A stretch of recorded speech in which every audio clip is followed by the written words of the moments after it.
AI products will face similar challenges other PLG products need to face, right? How do you connect the dots? How do you turn individual use case into a team use case? How do you then connect all the usage data, all the users to potentially make that enterprise sale? Should a startup wait until they have achieved PMF to start thinking about PLG or implementing PLG within their product? PLG is not just kind of larger scale growth. It's almost like built into the product, right? Built into the organizational structure and workflow a little bit. Let's say these startups have decided to go the PLG route. So what would you recommend as a good enough infrastructure for them to start thinking at this stage? The CEO, the founder, need to have some hypothesis and deep thinking in terms of what should be my primary growth motion. Is it sales or PLG? Hello, Thrivecast listeners. Good morning, good afternoon, good evening, wherever you are. I won't wish you a good night since I hope that you're not listening to these podcasts at night, or definitely not me late at night. Our today's topic is PLG infrastructure for starting and scaling your SaaS product. This has been a consistent ask, from many of you, especially early stage companies, to help us deep dive into this topic. We have the queen of this particular space, Hila Qu, with us. Hila, while many of you might be familiar with Hila's background, here's a quick refresher. Hila started her career 17 to 18 years back, started in the market research at Procter & Gamble. She delved into marketing analytics. She worked at Stamps.com and Broadcom, and she honed her analytics skills at that stages. She made her first mark into growth as a growth product manager with growthhackers.com. Since then, she's been, I always refer to her as the queen of growth. Some of you might call it as the VP of growth.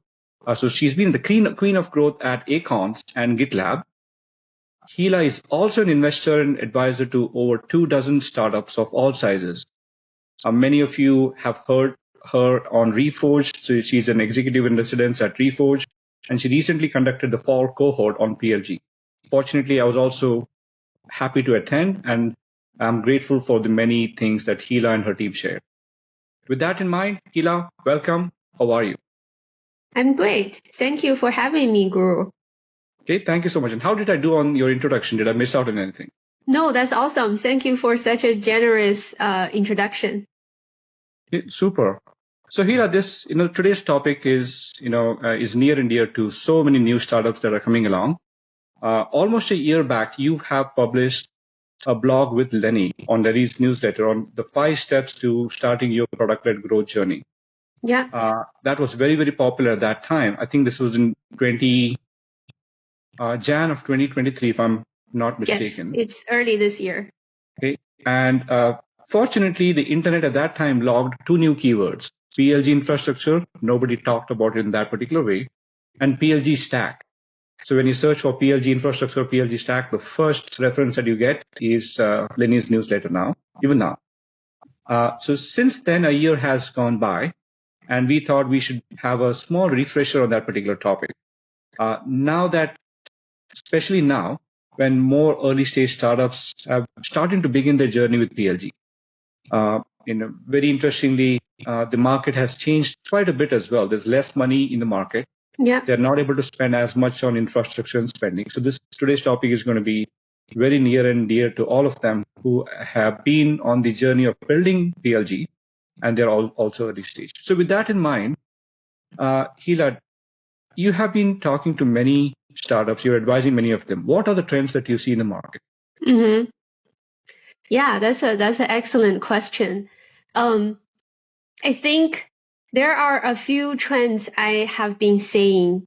The first trend, and also it's the similar pattern from before, is PLG and SLG, product-led and sales-led. Mm-hmm. It's not a choice that you have to pick one. Like more and more startups and companies I'm working with, whether it's earlier stage or it's a little bit like scaled up, Series A, B, especially the scaled up, they are leveraging both. And obviously, for any of them, maybe one of the motion is more predominant, like sales is the predominant revenue generator, but they all realize that PLG is a strong foundation to broader the reach, acquire free users, to become the pipeline for the leads. And PLG also forced them to really focus on user experience, data foundation, and all of that. That's a solid foundation, even if sales motion is the predominant channel for them. So I think that's one. That's two. We have to talk about Chat GPT and AI, right? There are so many AI kind of assisted product or AI native products coming up. For many of them, PLG is a very, very natural kind of go-to-market motion because they are so unique, right? They bring something that's so valuable, so different, and that itself become a very strong force of converting. But this AI products will face similar challenges other PLG products need to face, right? How do you connect the dots? How do you turn individual use case into a team use case?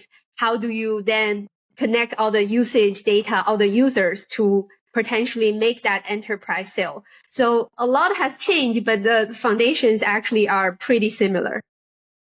That's interesting. So are you saying that there'll be more and more early stage companies who are starting with PLG first approach rather than, SLG first approach? Sure enough, they will add one or the other as a layer on top.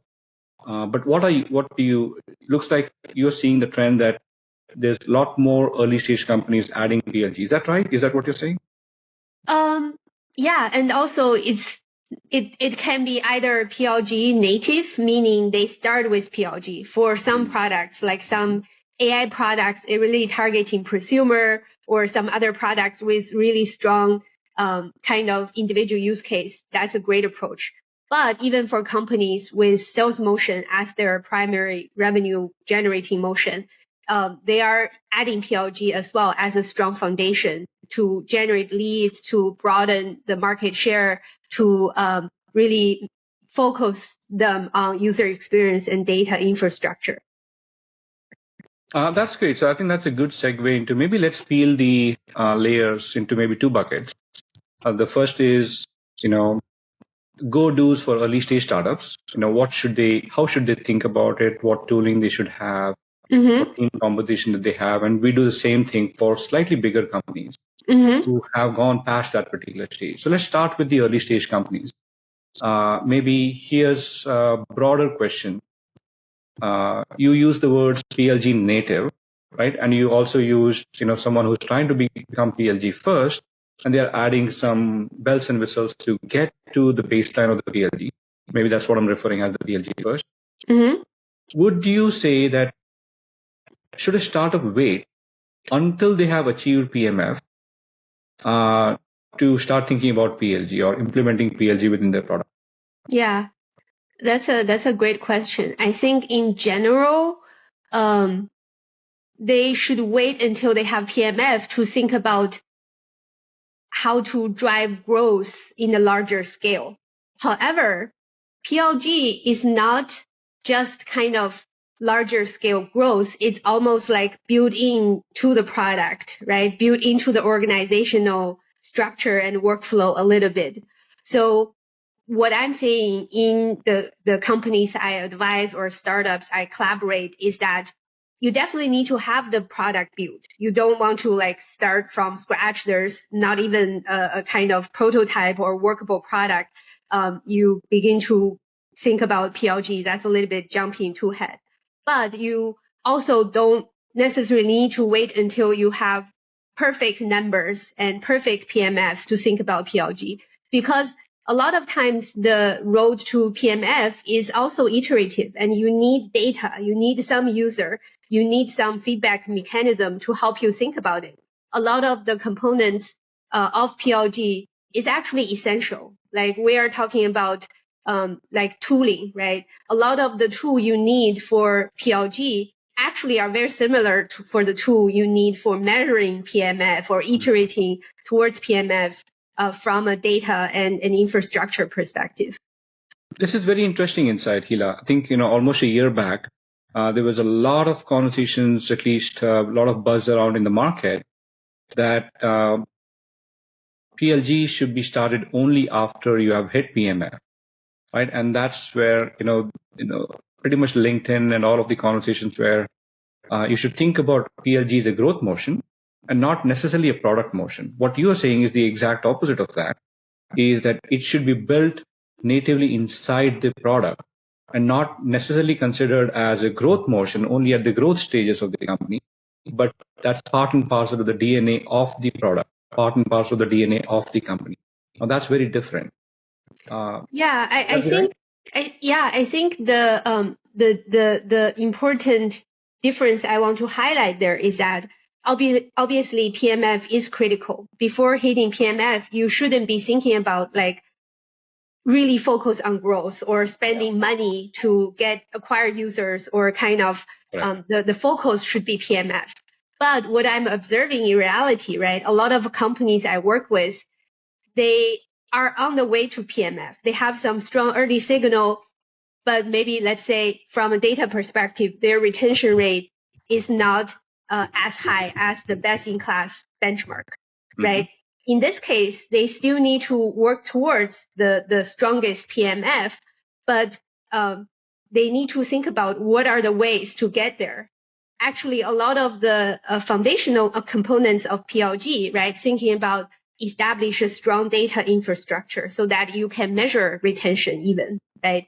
And then how do you improve the core product feature, or how do you improve the onboarding? How do you improve a lot of those things to improve retention, to really make sure you are hitting the strongest PMF possible? Again, that's very similar methodology. So you are not necessarily working on growth, but you are working on similar components that the PLG Foundation can help address. And it's kind of the basically there is an overlapping period of time that probably the same infrastructure, the same methodology can help with both. Okay, so should we call that as, hey, these are the PLG foundations for you to start thinking about measuring growth, analyzing growth, and it's essentially the underlying infrastructure, not necessarily the user interface, definitions of, hey, this is how you onboard and all of that, but how do you measure that? I think that's a good clarification, Hila. Maybe let me jump to the next question. Let's say these startups have decided to go the PLG route, and they're starting to build this backend infrastructure. What would you recommend as a good enough infrastructure for them to start thinking at this stage? Remember, this is the early stage startups. They are just about, in the ballpark of the PMF. Yeah. They may or may not have achieved that PMF, but that's where they're investing in this infrastructure. What would you recommend that stage? Yeah, definitely. I think for B2B SaaS products, I especially from I have a kind of a half dozen clients who are in that stage. They are like pre-series A or seed, kind of in that stage. The tooling I often see them have, and I often help them set up, right? They usually already have some sort of CRM, right? It's important for any B2B SaaS company to have either Salesforce, HubSpot, things like that in place. And then they may have some sort of like leads generation kind of product, or maybe it's not even a product because some of those products are very expensive. So they may just use like LinkedIn search to really figure out some of the potential leads or enrich their data.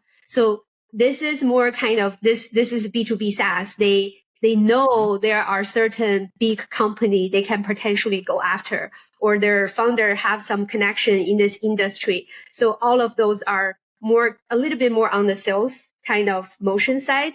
But then on the PLG side, many of them are maybe when they begin getting started, they don't have a product analytics tool, or they are using Google Analytics, something it's okay, but it really doesn't give them user level data or behavior analytics. So I would recommend them to start by having something like Amplitude Post hoc is another popular option right now because they're open source. They also have very generous kind of startup plan. And so that's something really critical because that requires them not only to implement the tooling, but also begin to collecting the behavior, implement some tracking, and that can help them visualize how their users are using their product. Remember, a lot of B2B SaaS company, they are focused on how I'm selling this product. They're not paying enough attention to how my users are using, which is really the key to PLG, right? So that is usually a gap. Another potential tool that's, I would say it has a higher ROI at this stage because remember, you don't have a lot of money. You really are trying to have the MVP tool set. Is some sort of a customer engagement email marketing tool if you really don't even have that, right? Because now with that, you can begin to address some of the problems. You can communicate, prompt your users to take certain actions if you have even MailChimp or customer.io, things like that. I would say those are the essentials, like CRM, plus some sorts of leads research tool if you're more on the sales motion, and then product analytics and email marketing. Got it. So that's a good subset. Are there tools that are available in the market for bottom-up CRM? Meaning, I think you mentioned like Salesforce and HubSpot. Mm-hmm. Traditionally, they were designed for the sales-led era. Yep. Right. Yep. But if they are doing the bottom-up PLG-based CRM, are there any tools which are available for bottom-up? Meaning, users are signing up to the product, finding out who these users are, Yep. which are. So do you recommend, is that part and parcel of your the customer engagement platform bucket that you mentioned, or is that something different? Yeah, definitely. I think there is a new generation of CRM, like we can call it PLG CRM or product-led sales tools. I have seen some of my customers using, for example, Pocos or Topplay, Endgame, Pace. There are a bunch of them. I think the nice thing about it is it really allow you to connect the individual user usage with the account, right? A CRM type of data infrastructure, so that it allow you to make that connection and qualify the leads, prioritize the leads based on not only the traditional company data, third-party data, but also the usage data. So if you are a product-led growth native company, right, that can be a potential choice as well. But those are all newer. So like sometimes companies by default, they think about, I need to have Salesforce if I'm a B2B SaaS, right? They don't think about those type of tools as their initial tool stack. That's a good thing. So those are maybe 5 buckets. And by the way, to all the listeners, we will make these notes and keep that in the show notes in the podcast. I'll find on Substack as well. So maybe Hila, coming back to these, let's say they are building the PLG infrastructure, they're using all the PLG stack that you mentioned. What's the spend that they should think at that stage they should do on these tools? And maybe a little more correlative, not so much on the spend itself, but the team composition. Who from their organization should start looking at all of these things?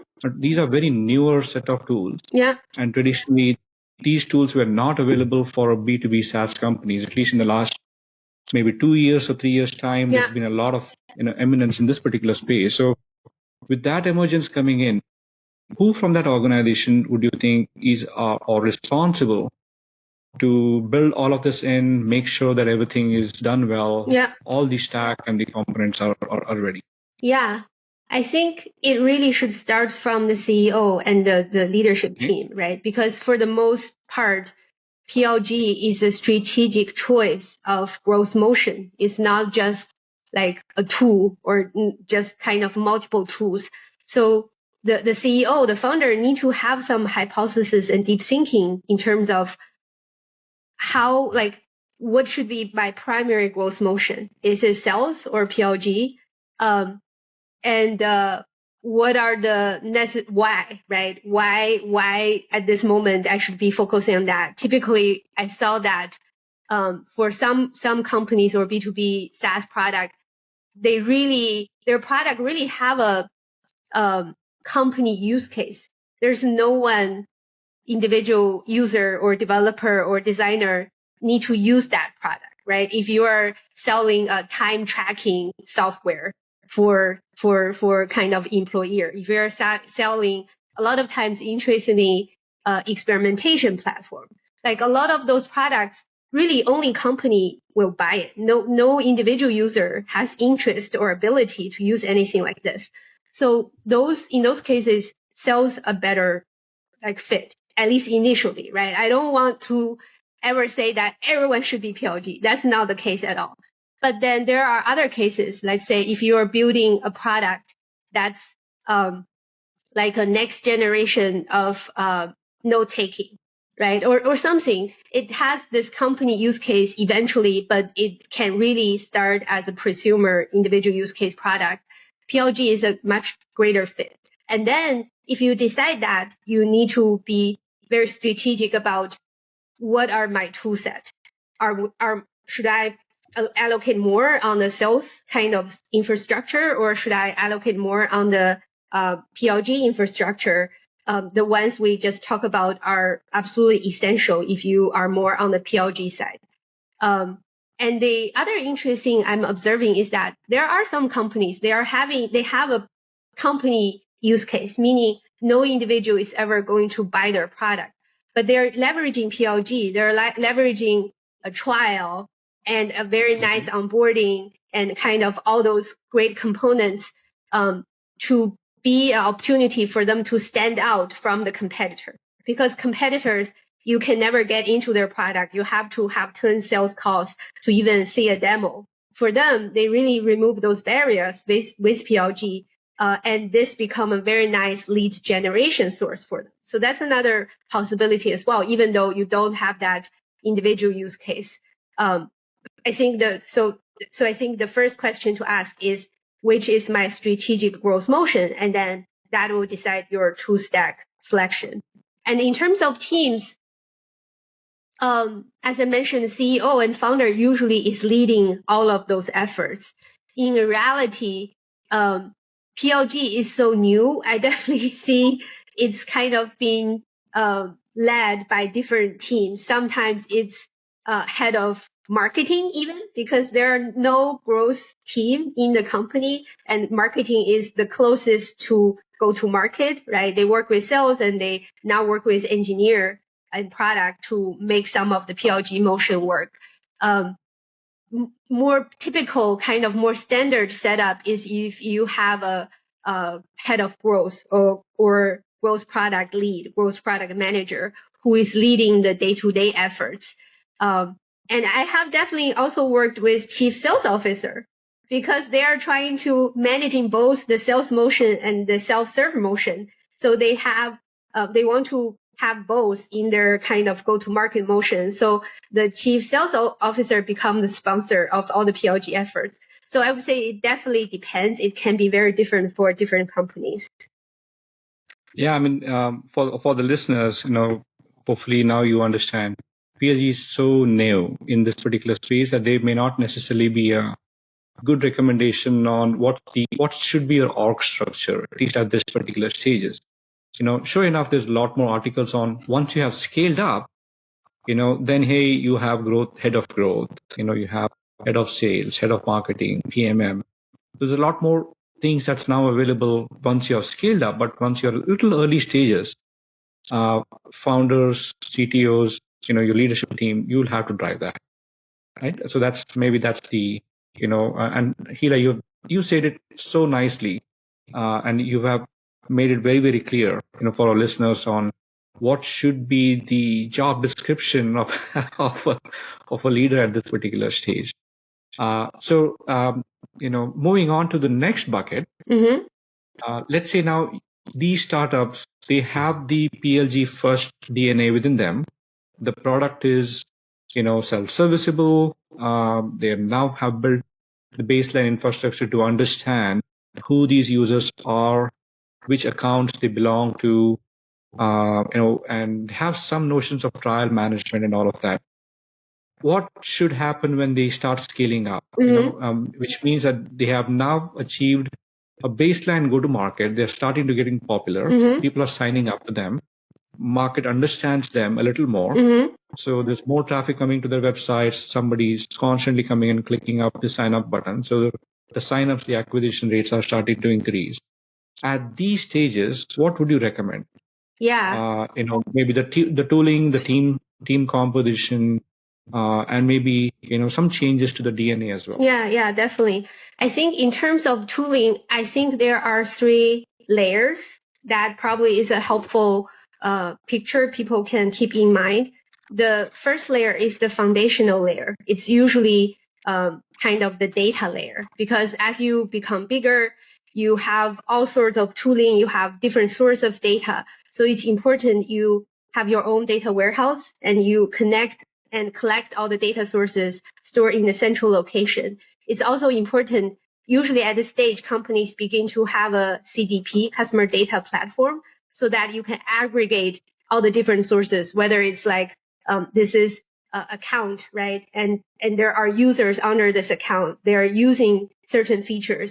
And I'm sending email to certain users from marketing team. And then the sales is having a call with someone on this account. Like all those data in different tooling should be centralized through a CDP so that you have this clear view. I think there's a new concept I recently learned called customer journey orchestration. So you need this foundation to even do that, right? And then in reality, some of the companies, they need some sort of ETL or reverse ETL tool. Like reverse ETL basically is there because now you have this challenge of you want to collect all those different data sources into the central location and then send them back to those tools to power certain smart action, right? For example, I want to say for users who using this feature, I need to get that data from Amplitude or other tool into my central location. But then I also want to use that data to create a segment of users because I want to send them an email to tell them to use another feature that's even better.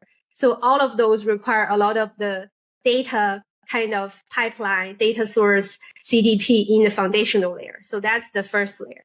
And then on top of that, there is the essential layer, which is very similar to stage 1. We talk about when you are smaller, you still need a CRM. You need a maybe or a PLG CRM, like depending which type of company or which type of motion is the main motion. You need an analytics tool. Again, Amplitude, PostHog, Mixpanel. There are many of them. Customer engagement platform. Now this is the time sometimes company move away from the more simpler email marketing tool like MailChimp. They begin to look at more sophisticated tools like a Braze or something like that because they want to do more, right? Sophisticated. I want to do some triggered messaging. I want to plan email push notification in-app all together in the flow for certain segments. So it's becoming a little bit more complicated. And then now is also the time companies are adding A/B testing platform, experimentation platform, because it is actually expensive. So I usually don't see early stage startup. They do that. They usually just use their own engineer time to code experiments, or they do really major changes at that stage. At this stage, like introducing a third party A/B testing platform make more sense. You can afford it a little bit more. So this is the essential layer. So we talk about foundational layer, essential layer. The last layer is the specialized tools across customer journey. And if you think about acquisition, activation, retention, expansion, maybe monetization, there are a lot of different tools in different stage. Just using acquisition as an example, right? If you have, let's say, if you have a kind of depending on your marketing channel, kind of your main motion. Let's say if you have a sales motion, you want to encourage people to book a demo on your website. That's actually a very common call to action in addition to sign up for free, right? So even if you have a PLG motion, maybe you allow people to sign up free to try out your product. A lot of companies also have a book a demo or contact sales call to action alongside with it, because there are larger customers. They want to see how it works in reality. Even that book demo flow, there are many specialized tools to make it better. For example, there are the real-time data enrichment. At that moment, if you kind of enter certain information, they can immediately match you in their data warehouse, in their database, and you don't need to fill in everything, right? There is the online scheduler tools, like think about Calendarly. There are other ones allow you to book a time with sales team at that moment in real time. And there are some other specialized tools. So all of those specialized tools are there to shorten the time from a visitor to a lead, to a sales conversation. That's just one type of specialized tools in acquisition. There are also other, like if you are focusing on ABM, you are doing a lot of account-based marketing, there are certain tools. If you focus on inbound or SEO, there are also different tools. So even on acquisition, there are a lot of specialized tools. And now it's also the stage companies have little bit budget, and the budget is owned by different team. Like marketing team can decide, I really need to implement a chat on my website, right? I really need something like a CMS or dynamic website building like Webflow, so that I can quickly do sorts of things. So that become a little bit decentralized, and each team can own their own budget. So moving on from acquisition, if we are at activation or expansion, now people are using your product. How do you make sure they are successfully onboarded? They use the right feature. You can monitor their usage data and all of that. A lot of popular tools here are the user onboarding tools, like there are the old generation app queues or user flow. There are also even AI kind of supported tools in this category now. Really, it will allow you to design a kind of user flow, add some tutorial, give some tooltip and some guidance automatically without involving engineering to build this. Like basically a growth product manager or even marketing person can do this without involving continued engineer support. So that's really in this activation category or expansion category. And there are other tools like a support software, chat software fall here. The marketing automation engagement fall in here as well. And lastly, if you are thinking about the conversion monetization, again, there are a lot of specialized tools. Payment solution is a very common one. When I work with my advisory clients, many of them when we begin to audit the payment success, it actually usually has some room for improvement. Maybe it's because the countries their audience is from doesn't match the payment solutions strengths, right? Certain payment solutions are stronger in certain areas. So like there are a lot of, again, specialized tools in the monetization conversion phase as well. So now when you are a little bit scaled up, this is the time you begin to look at those specialized tools to maximize the entire PLG funnel or even the sales funnel. Okay. I think to all the listeners, you've probably heard a plethora of tools. We'll do our due diligence. We'll work with Hila offline as well and create maybe a table or Airtable or Google Docs and put all of these things there. But I think we'll need your help as well. Now, there's, I think what Hila you mentioned, and you did it so nicely. There are 3 buckets. I'm trying to reduce it in my head, so that we can bring that. The first one is the foundational one, right? And there are buckets that we talked about, the baseline analytics, the baseline CRM tools like that. The essential buckets, that's where you have the baseline CDPs. Start understanding who your customers are, connecting them to like reverse ETL or what might be. The third bucket is I'm referring as the experimentation, which is you're now going beyond your basics, where you're actually putting motions towards both your PLG and your SLG motions to be active, right? Hybrid growth.